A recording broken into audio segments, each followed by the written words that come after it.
अल्लाहुम्मा या अली या अज़ीम या हलीम या इल्म अल्लाहुम्मा वर्ज़ुक़ना फ़इन्नका खैरुर राज़िक़ीन वरहमना फ़इन्नका खैरुर राहिमीन।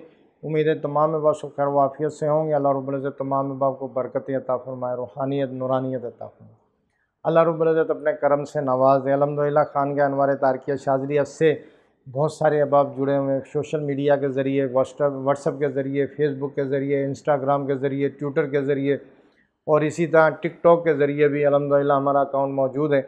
आप देखेंगे डिस्क्रिप्शन में हमारे तमाम ही लिंक्स मौजूद हैं, व्हाट्सएप लिंक भी मौजूद हैं, फेसबुक के लिंक्स भी मौजूद हैं और इंस्टाग्राम के भी लिंक्स मौजूद हैं। हमारे यूट्यूब पर 3 चैनल हैं, इस चैनल के अलावा 2 चैनल और भी हैं, उनके भी लिंक्स मौजूद हैं। तो शाज़िली चैनल का अल्हम्दुलिल्लाह उसमें बहुत सारे अमाल अपलोड हैं, खानका के अल्हम्दुलिल्लाह सिलसिले के हैं जो पढ़कर अपलोड किए होंगे। उनसे ये फ़ायदा होगा कि आप उनको खुद भी सुन सकते हैं, मरीज़ों को सुनने के लिए देंगे तो इंशाअल्लाह ताला जादू और जिन्नात के मामलात में आसानी होगी। तो ये सब मेरे पीर व मुर्शिद की अता से, उनकी शफ़क़तों और मोहब्बतों से ये सारे मामलात चल रहे हैं। तो आते हैं हम अमल की तरफ। आज आपको आमाल सूरह कुरैश के ऊपर बेहतरीन अमल बता रहा हूँ, हुब का अमल।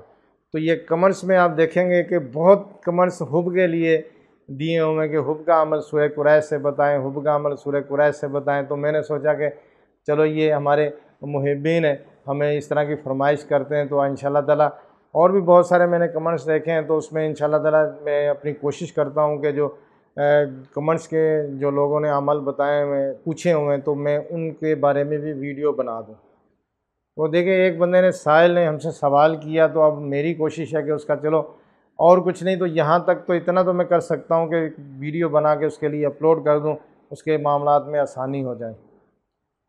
तो अल्लाह आसानी अता फ़रमाएगा। तो अमाल सूरह कुरैश से हुब का अमल, कभी ख़ता ना होने वाला अमल, ये अमल बेहतरीन अमल है और ये यकीन के ऊपर है। जितना यकीन होगा उतना तेज़ी से काम करेगा और आप हैरान रह जाएंगे कि यार ये अमल है कि ये तोप का गोला है कि इतनी तेज़ी से काम किया है इसने, इतना परफेक्ट काम हुआ है मेरा। हुब का अमल ये हमने अच्छे के लिए इस्तेमाल करना, जायज़ के लिए इस्तेमाल करना, नाजायज़ के लिए नहीं करना। देखिए कुरानी अमाल को कभी नाजायज़ के लिए इस्तेमाल भूल कर भी नहीं करना चाहिए, इसका वबाल बड़ा मुश्किल होता है, बड़ा बंदा फंस जाता है और ये ऐसा बंदा फंसता है वो दोबारा निकलता भी नहीं है। जायज़ के लिए करें, जहाँ पर शरीयत इजाज़त देती है बिल्कुल करें, ठीक है ना। और कुरान की इतनी मोतबर आयतों को, इतने प्यारी आयतों को और ये हमारा ईमान का हिस्सा है, इनको अब हम नाजायज़ के लिए इस्तेमाल करेंगे तो हमारे ऊपर कहर तो आएगा फिर। तो बहरहाल ये जायज़ के लिए अमल इस्तेमाल करेंगे। हुब का अमल है, बेहतरीन अमल है। तो अब इसमें तरकीब इस तरह करनी है कि जैसे मियाँ बीवी के मामलात हो जाते हैं, अब बीवी रूठ के चले गई है और आने का नाम नहीं ले रही और शोहर बेचारा बड़ी तरले कर रहा है, बड़ी मिन्नतें भी कर रहा है, बड़े कुछ होता है, क्योंकि देखें घर को चलाना सबसे पहले शोहर का काम है। उसके शोहर की ज़िम्मेदारी बनती है कि वो अपने घर को चलाए, मेंटेन करे और फिर उसके शोहर की जो ज़िम्मेदारी होती है ना, उसमें ये फिर उसने सबको समेट के रखना होता है। अब माँ बाप का भी ख्याल करना है, बच्चों का भी करना है, बीवी का भी करना है, बहन भाई अगर साथ में रहते हैं उनका भी ख्याल करना है। उसने शोहर ने सारों के हकूक़ पूरे करने की कोशिश करता है, ठीक है ना। और कहीं पर जो है ना उसको नज़र आता है कि यहाँ पर थोड़ा सा मसला आ रहा है तो वो फिर भाग के दौड़ के वहाँ पर वो उनको यानी कि सही करने की कोशिश करता है। ये इसके क्या लो कि फ़राइज़ में है शोहर के। तो अब ये कि बीवी रूठ के अगर चले गई है, किसी वजह से चले गई है, जायज़ है या जिस तरह भी है, नाजायज़ नहीं तंग करेंगे। अगर उसने कोई मकसद है कि ऐसी ख्वाहिश कर दी है या ऐसे मामलात हो गए तो घर में ही ऐसी नोक चोक हो गई है, बहन भाइयों से हो गई है या माँ बाप से उसकी हो गई है, तो अब वो रूठ के चले गई है या फिर शॉपिंग के मामलात में रूठ के चले गई है कि शॉपिंग नहीं हुई, तो बहरहाल अल्लाह रब्बुल इज़्ज़त आसानी अता फ़रमाएगा। तो अब ये करना है कि हमने ये हुब का अमल हम इस्तेमाल करेंगे। इसी तरह बसा औक़ात ये होता है कि हमारे बहन भाई भी रूठ जाते हैं और ऐसा होता है कि हमारी गलती अपनी भी होती है या उनकी कोई गलती कोताही हो जाती है जिसकी वजह से अब रूठ गए हैं या मामलात हो गए। तो बंदे की कोशिश होती है कि चलो यार ये अब जो मामलात होने से वो तो हो गए, लड़ाई भी हो गई है और मुँहमारी भी कर ली है, सारा कुछ हो गया है, अब जो है ना वो दोबारा से इकट्ठे हो जाएं। तो अब ये कोशिश, जिस तरह माँ बाप भी बाज़ का रूठ जाते हैं, तो बहुत सारे मेरे पास ऐसे केस भी आते हैं कि माँ बाप रूठ गए, या बड़े भाई ने जो है ना वो उनके कान भर दिए, या बहू ने कान भर दिए, या किसी बेटी ने कान भर दिए, या छोटे बेटे ने कान भर दिए, बड़े से नाराज़ हो गए, बड़े ने भर दिए छोटे। तो माँ बाप होते हैं ना, उनका तो शफ़क़त सबके लिए एक ही जैसी होती है, बच्चों के लिए, बड़ों के लिए, सबके लिए। अब वो जो है ना नाराज़ हो गए, ठीक है ना, तो उनको मनाने के लिए बेहतरीन अमल है, ठीक है ना। इसी तरह अगर क्या लो कि बाज़ का हमारे इर्द गिर्द के माहौल में भी इस तरह हमारे दोस्त होते हैं या रिश्तेदार होते हैं, दुकानों के भी या घरों के हमसायों में होते हैं, या हमारा कोई ख़ास दोस्त है और वो दोस्त रूठ गया है, ठीक है ना, तो अब उसको मनाना है। उसको मनाने के लिए भी ये बेहतरीन अमल है, ठीक है ना।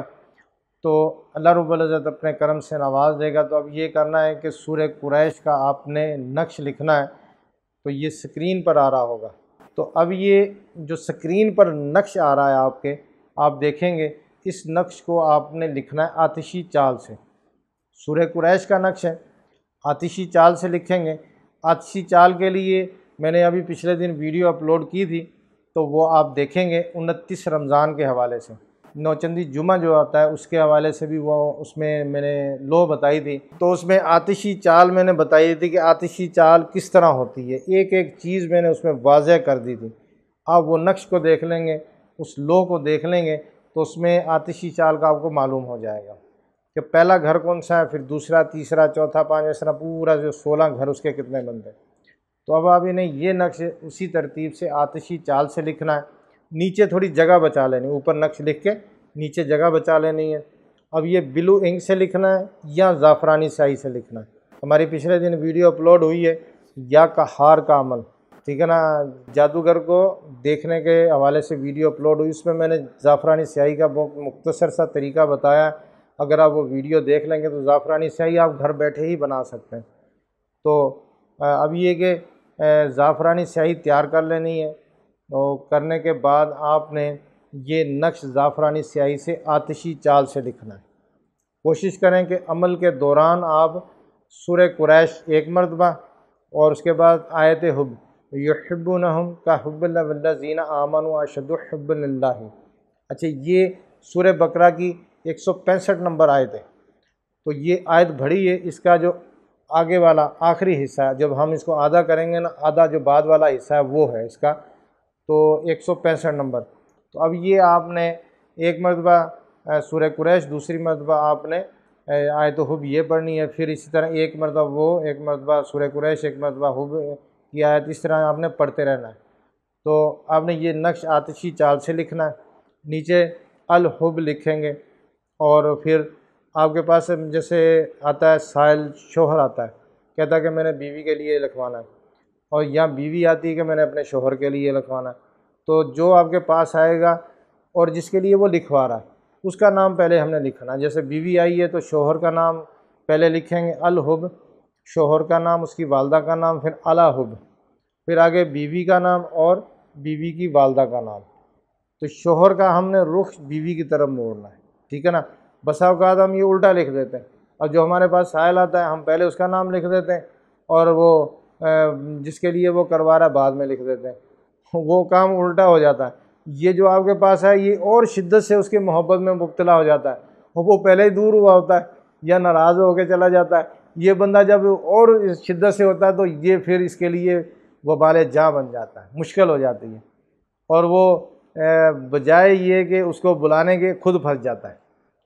तो बहरहाल ये हमने इस तरह लिख के नीचे फिर आप लिखेंगे, जैसे बीवी आई है, शोहर का नाम पहले लिखेंगे फ़लाँ बिन फ़लाँ, तो वो अपनी बीवी से मोहब्बत करे, अपनी बीवी से प्यार करे, अपनी बीवी की बात को अहमियत दे, अपनी बीवी की बात माने और उसका ख्याल करे।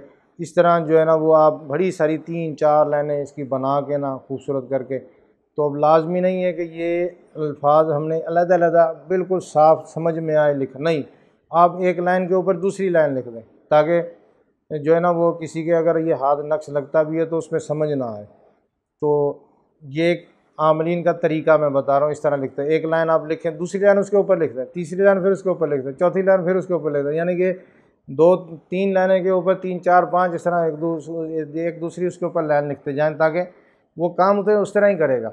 तो बहरहाल ये 3 4 लाइनें आपने डिटेल के साथ लिख के उसके बाद फिर आपने इसको ना सूरह कुरैश, अब ये आपने नक्श सामने रख लेना ज़ाफ़रानी स्याही से या ब्लू इंक से लिखा हुआ। तो इसके ऊपर सूरह कुरैश 313 मरतबा और आयत हुब सूरह बकरा की आयत नंबर 165 युहिब्बुनहुम कल्लज़ीना आमनू अशद्दु हुब्बन, ये पढ़ के आपने 313 मरतबा दोनों को पढ़ के अव्वल आखिर दुरूद शरीफ पढ़ेंगे ताक़दाद में, एक मरतबा बिस्मिल्लाह शरीफ पढ़ेंगे, फिर पूरी तादाद करेंगे 313 मरतबा। तो आपने पढ़ के दम कर देना। इसका एक ही असूल है, वो ये है कि आपका जितना तसव्वुर कायम होगा, कामिल तसव्वुर होगा, उतना आपका काम कामिल न होगा, कामयाब होगा। ठीक है ना। अगर हम ये पढ़ेंगे जी लो जी 313 भी कब होंगे यार, ये पढ़ लेते, फिर बाद में दूसरी आयत पढ़ेंगे, वो भी पढ़नी है, वो भी 313, टाइम ज़्यादा लग जाएगा, वो तादाद पूरी कर रहा है, काम नहीं होगा। काम उसी सूरत में होगा, आप सूरह कुरैश पढ़ रहे हो, पूरा तसव्वुर हो के वो शख्स शोहर है या बीवी है या बहन है या भाई है, वो हमारी तरफ आ रहा है सूरत की बरकत से। ठीक है ना। पूरा तसव्वुर करके आपने फिर क्या करना है कि 313 मरतबा पहले पढ़ लेनी सूरह कुरैश, उसके बाद आयत हुब 313 मरतबा पढ़ के फिर लास्ट में दुरूद शरीफ पढ़ के आपने नक्श पे दम करना है। दम करके तो अब आपने क्या करना है कि एक चमचम ले लेंगे, चमचम या गुलाब जामुन, इतना होता है ना, बड़ा मिल जाए छोटा मिल जाए, लेकिन इतना हो जिसमें नक्श आसानी से आ जाए। तो अब आपने ये लेके तो अब इसमें नक्श जो है ना बीच में आपने दे देना है। नक्श के पहले आपने इत्र भी लगाना है, जब आप इसके ऊपर पढ़ेंगे ना इत्र लगाना है, फिर आपने नक्श तय करना है, तय करके आपने जो पढ़ा है दम करना है, फिर चमचम ले लें, गुलाब जामुन ले लें। तो अब ये कोशिश ये करनी कि इसमें वाइट लें, चमचम तो वाइट होता है लेकिन गुलाब जामुन वाइट नहीं होता, वाइट ले लें ज़्यादा बेहतर है, चमचम ही ले लें। तो अब ये हमारे अक्सर इंडिया वाले अहबाब, पिछले दिन मैंने ये अमल बताया था चमचम का भी, तो वो पूछ रहे थे ये चमचम होता क्या है, रसगुल्ला जिसको बोलते हैं मिठाई में होता है। तो अब ये इतना बड़ा मिठाई वाला जो रसगुल्ला कह लो या चमचम कह लो, ये वाइट वाला आप ले लें या पिंक कलर का ले लें या ग्रीन कलर का ले लें। तो इसमें 3 4 कलर आते हैं। तो अब आप ये पीले कलर का भी आता वो ना लें, ग्रीन पिंक ले लें या वाइट। तो उसके नक्श को जो है ना वो चमचम के अंदर रख के अब आपने कोशिश ये करनी कि ये टूटे ना, आराम से जो है ना आपने नक्श उसके अंदर दे देना। दे के अब एक आप छोटी सी कुज्जी लेंगे, इतनी मट्टी की जो होती है हांडी कह लो, छोटी सी हांडी, वो ले लेनी आपने। लेके तो उसके अंदर ये रख के ऊपर से ढक्कन रखना, ढक्कन रख के उसको आटे से बंद कर देना। अब बंद करके आपने तो अब ये आपका अमल तैयार हो गया। अब आपने क्या करना है कि इसको 2 वक्त या 3 वक्त आपने इसको गर्म करना है, लेकिन अब कोशिश ये करनी है कि ये जल ना पाए, ख़त्म ना हो, जले ना। तो आपने चूल्हे के ऊपर बिल्कुल हल्की सी आंच करके इसको आराम से रख देना और हल्का हल्का गरमाइश इसको खाए, बिल्कुल हल्की हल्की, तकरीबन कह लो कि 10-15 मिनट या इससे ज़्यादा भी दे सकते हैं। अब आग आपकी होगी, आप बिल्कुल हल्की आग होगी तो आप भले आधा घंटा रखें, तो आग तेज़ कर देंगे तो फिर ये जल जाएगा। तो बहरहाल ये है कि आपने इसको सुबह शाम इस तरह गर्म करना है, कम से कम 11 दिन। लेकिन ये 11 दिन से तो बहुत जल्दी काम हो जाएगा ना, तीसरे दिन चौथे दिन काम हो जाता है, बाज़ पहले दिन भी हो जाता है। वो आपके अमल पे डिपेंड करता है कि आपका अमल कितना रूहानियत वाला है, यानी कि आपने कितनी उसकी बड़ी ज़कातें की हैं, कितना आपने इसको पढ़ा है।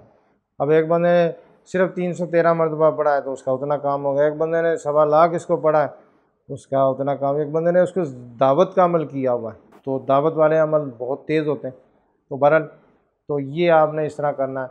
अब जब हमने इसको गर्म करना है तो आपने आयत हुब पढ़ेंगे बैठे हुए, करीब जितनी देर पढ़ा जाए, तो इंशाअल्लाह ताला ये आपका काम हो जाएगा। अब जैसे ही आपका काम हो तो इसको जो है ना दोबारा गर्म नहीं करना।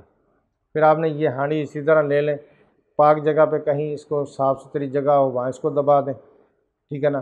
ठंडी करके या इसका ढक्कन खोले, इसमें पानी डाल के इसको ढक्कन ऊपर रख के दोबारा इसको दबा दें, या फिर इसको कब्रिस्तान में दबा दें। कब्रिस्तान में मैं इसलिए कहता हूँ कि वहाँ जगह साफ़ सुथरी होती है, पाक होती है, तो वहाँ पर ये होता है कि आम कचरा वगैरह लोग नहीं फेंकते, तो आप वहाँ पर भी इसको कहीं साइड पर दबा दें या दरख्त के नीचे, मीठे फल वाले के दरख्त के नीचे दबाएंगे तो अल्हम्दुलिल्लाह आपका काम हो जाएगा।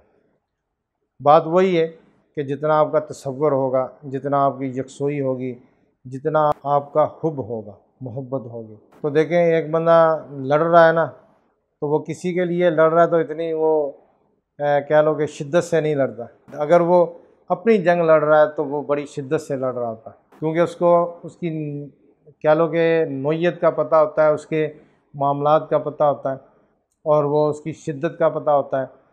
तो बहरहाल ये इस तरह करेंगे, अल्लाह रब्बुल इज़्ज़त आसानी अता फरमाएगा। तो ये मेरी तरफ़ से तमाम अहबाब को इजाज़त है, ये बेहतरीन अमल है हुब का। तो आप ये करेंगे तो इंशाअल्लाह ताला अल्लाह रब्बुल इज़्ज़त आसानी कर देगा। खानगाह अनवार तारकिया शाज़िलिया को अपनी दुआओं में याद रखिएगा और वीडियो को लाजमी शेयर करें अपने दोस्तों से, अपने रिश्तेदारों से, बहन भाइयों को लाजमी शेयर करें। हम देखें हमें फ़ायदा हो ना हो, आप लोगों का इसका बहुत ज़्यादा फ़ायदा होगा कि जैसे अब किसी के वीडियो आप ये शेयर करेंगे और वो बंदा हुब का अमल ढूंढ रहा होगा या उसको ज़रूरत होगी, ये अमल वो करेगा, कामयाब हो जाएगा, तो अल्लाह भी राज़ी हो जाएगा और उसके जब वो दुआओं के लिए हाथ उठाएगा तो उन दुआओं में आपका भी हिस्सा होगा। अल्लाह रब्बुल इज़्ज़त आसानी अता फ़रमाए। अस्सलामु अलैकुम व रहमतुल्लाहि व बरकातहू।